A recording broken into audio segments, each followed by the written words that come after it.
Chapter 21. Sarah's Journal. The years went by with a horrible sameness. We fought, we died, we learned, we struggled, we won. After an eternity, we won more than we lost. Children were born and grew up fighting the machines. It was all turning out very much the way Kyle Reese had described it to me. They were good kids, these children who had never known peace and security, and good soldiers. I honestly don't think that it even occurred to most of them to blame their parents for the nightmare they were living, but then they had no idea there was any other way to live. One day the war will be over, and when they've rested, then they'll start asking the hard questions.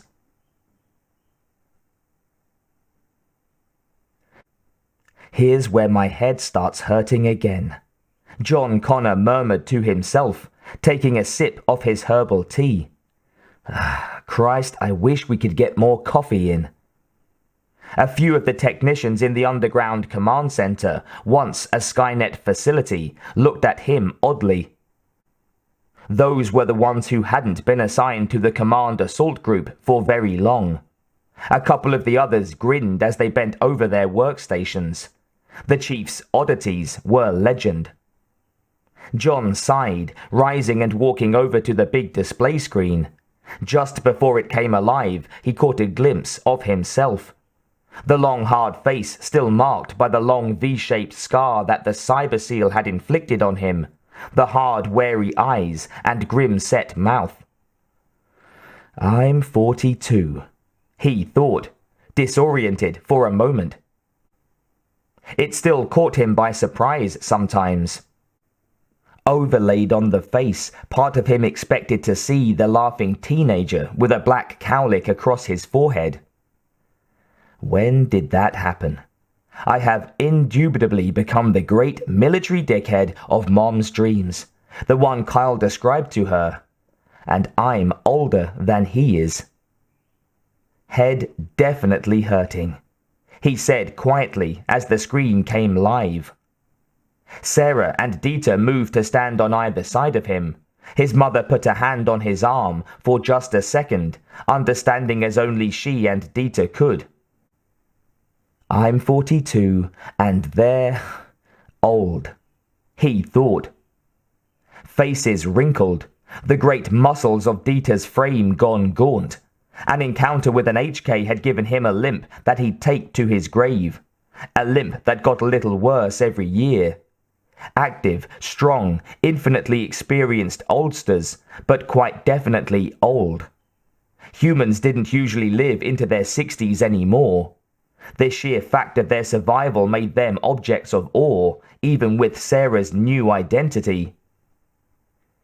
Display, schematic, John said.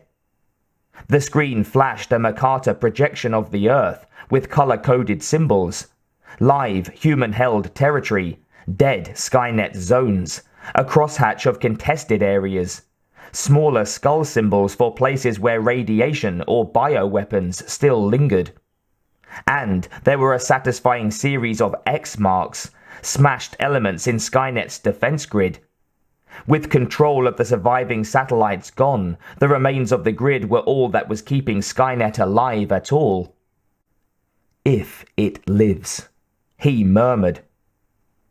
It is conscious. It consumes energy, it seeks to fight entropy and survive, Dieter said. Don't go all philosophical on me now, Sarah Connor said, leaning a little closer to him. We know that Skynet is working on its time travel program here, John said, pointing to the Los Angeles basin, mostly dead zone or contested. It's getting close to the time. Sarah stiffened slightly.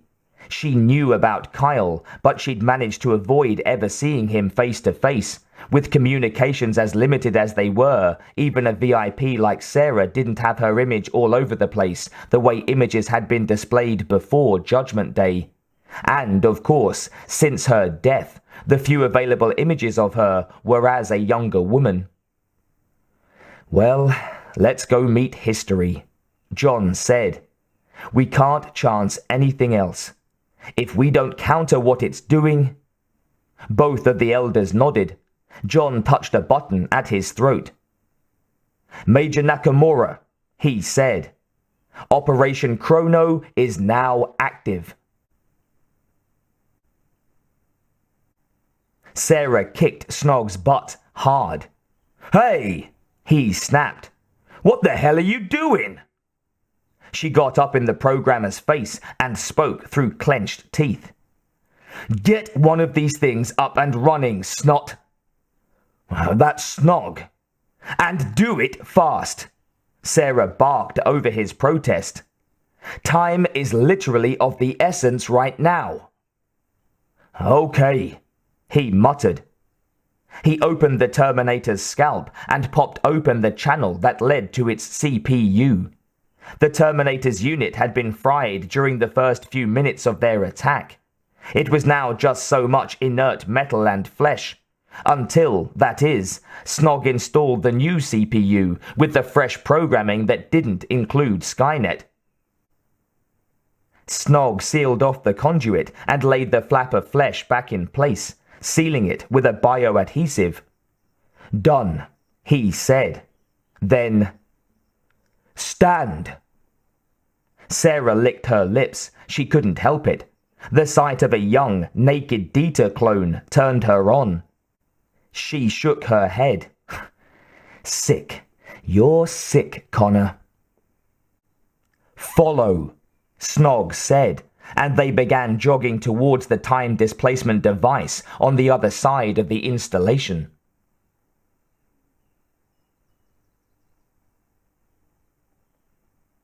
John fired and ducked down behind a machine, then rolled several feet away from where he'd been. His heart was slamming against his ribs, as if this was the first time he'd faced one of these monsters. I want to stop this. I want to stop this now. Maybe if he could prevent the Terminator from going through time, he would have prevented all of this from happening. If Cyberdyne hadn't gotten that chip, they would never have been able to build Skynet in the first place. Of course, then he wouldn't exist, but so what? Several billion other people would continue to live. If that wasn't worth dying for, then what was? He could see the Skynet scientists working frantically to make the time displacement device work, and he willed them to fail. He saw the naked Terminator step up onto the platform. Shit! He said, and rose from his place. With one shot, he took out the heavily armed Terminator and began to zigzag his way through the complex. Two of its brethren turned towards him and began to fire. All around John, his own troops moved in, throwing their own lives away in an attempt to save his. Even as he ran, he could feel himself going pale. He wasn't worthy of this much sacrifice. No one was. Spare the scientists! He shouted. There was a blinding flare of light, and the Terminator was gone. Failed, John thought in despair, dragging in air in ragged breaths. A nondescript man stepped onto the platform, his figure oddly ill-defined. John closed his eyes, remembering the T-1000 and how close it had come. Behind his eyelids, he registered the flare that told him that the T-1000 was also gone. A beautiful young woman stepped onto the platform. John recognized her and took aim. She turned towards him and smiled. He fired, and the flare of time displacement blinded him once again. John turned away, and someone knocked him to the floor and fired over his head. John could feel the heat of a near miss on his arm and smell the scorched fabric of his sleeve. Sorry, sir. Are you all right? John looked up at the soldier, blinking as multicolored spots danced in his vision. After a moment, he saw the soldier's face and gasped. It was Kyle. Yes, he snapped and slid away. John picked up his weapon and moved forward, unable to avoid the shudder that racked his thin frame. Ahead of them, the last Terminator turned its weapon on the Luddite scientists who stood waiting for death. From every part of the lab, resistance fighters fired, destroying the Terminator before it could kill the humans. John moved forward, terribly aware of Kyle at his back. He stopped before the two men and one woman who had betrayed humanity. They looked at him with contempt. "We've won," the woman said. She licked her lips nervously and attempted a smirk. One of the men turned towards the machine, diving towards the keyboard. John shot him in the leg, and the man fell screaming. His two companions jerked and moved away from him. John reached out and grabbed the woman's arm, yanking her off balance and shoving her beside him. Then he thrust the plasma rifle's barrel up under the chin of the remaining male. Two of John's soldiers dragged the wounded scientist away from the console. "You haven't won," John said between his teeth. The Luddite choked and raised his head as Connor pressed a little harder. John gestured with his head for more of his people to take charge of the scientist. He turned to the woman, who looked back at him defiantly. "And you're not going to win," he finished. "Oh yes, we will," she sneered. "In a few moments, you will disappear." She snapped her fingers. "Like that." "And why is that?" he asked. He felt as if he were reciting lines in a play, not even a very good play. "Because that Terminator is going to kill your mother." She glared at the soldiers surrounding her. "Your precious Sarah Connor, and there's nothing you can do to stop it." John looked at her, a muscle jumping in his jaw.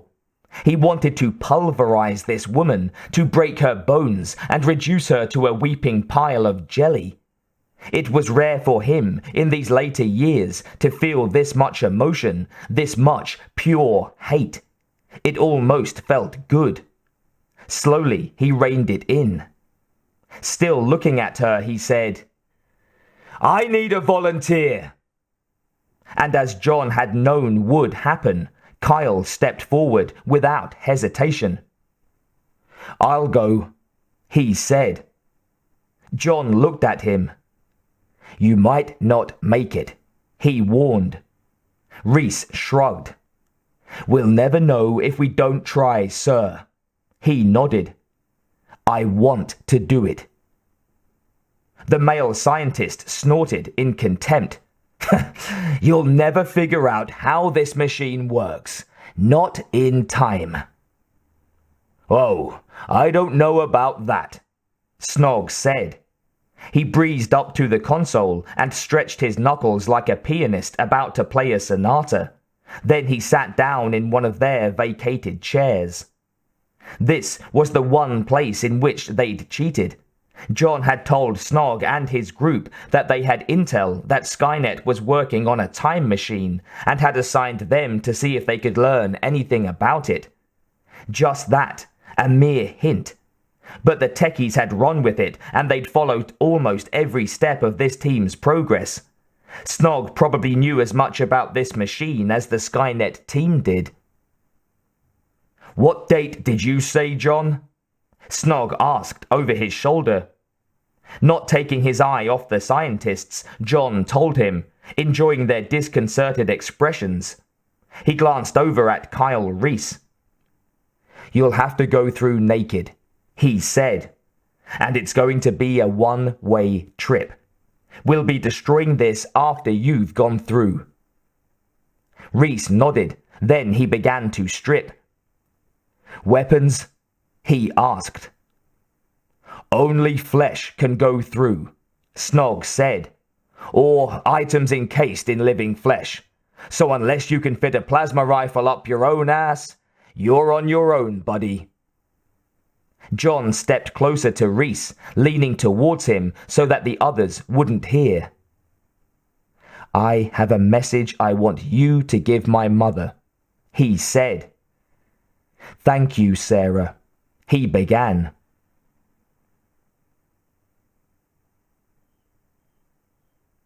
In the darkness at the far edge of the factory, Sarah waited, the dormant Terminator by her side.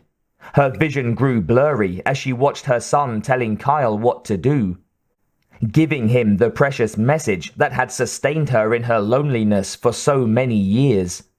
She caught her breath in a sob, then dashed the tears from her eyes and, swallowing hard, waited for her part in this drama to begin.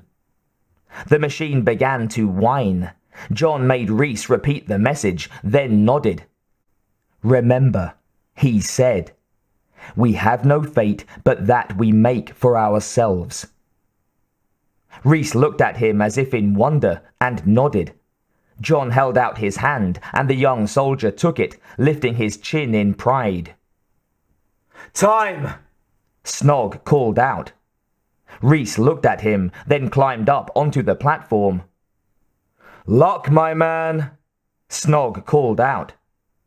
John closed his eyes, saw the brightness of time displacement, and when he opened them, his father was gone. He took a deep breath, and when he'd finished letting it out, his mother was standing beside him. He looked down at her. Tears ran unchecked down her cheeks. John placed his arm around her shoulders and pulled her to him. Sarah laid her head against his chest for a moment, then sighed and pulled away. She tipped her head towards the Terminator beside her. "Snog," John said, looking at the Terminator who would become Uncle Bob, his savior from the T-1000. "How do I do this?"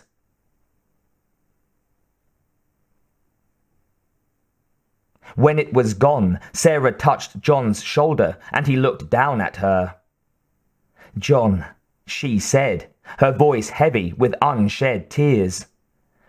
"We have to go. This place must have a failsafe." He nodded and turned to lead the way. "Sir," a soldier said, "what do we do about them?" She tipped her head towards the Luddite scientists. John's lips thinned and he reached for his sidearm. "Allow me," Sarah said in a voice like the hiss of a knife sliding from its sheath. Before anyone could move, she took aim and shot. The scientists fell like puppets whose strings had been cut. That is a disturbingly accurate metaphor, John thought. And I've been in this business too long. Killing people is starting to seem routine. Then she turned and started walking, passing her son, who stood stunned behind her. "Let's go, people!" she shouted. "This place is gonna blow!" John got himself walking with difficulty. That was the thing about this war. For the most part, it was machines they were fighting. But at bottom, it was people who had made it possible for Skynet to come as close to succeeding as it had. But this was the first time he'd seen his mother kill. He was genuinely horrified, and at the same time, deeply proud. Outside, there was a small fleet of choppers waiting to take them away. He caught up to Sarah as she bent below the blades and put his hand on her shoulder. She turned to look at him. "Thank you," he said. She couldn't hear him over the rotors, but she knew what he'd said. Sarah touched his face. "You're welcome, son." Inside the chopper, there was no possibility of conversation, but he held her hand and ignored her tears as he knew she'd want him to. After a long while, they landed, and Dieter was there to greet them. Sarah walked up to him and into his arms. He held her, saying nothing. John had been accosted by a soldier who gave him a message, and with a nod he thanked the woman and walked over to his mother and Dieter. "The complex is destroyed," he said. Sarah took a deep breath and turned towards him. Good, she said wearily. Dieter stroked her arm, and she looked up at him and smiled. So, she said, I guess it's all over but the shouting. Unfortunately, Dieter said, I think there's quite a lot of shouting still to come. Sarah smiled at John, and he smiled sadly back. But we don't know what's coming, John said. We only know what's been, his mother agreed. The Austrian looked from mother to son. Then what's to come, he said, is up to us.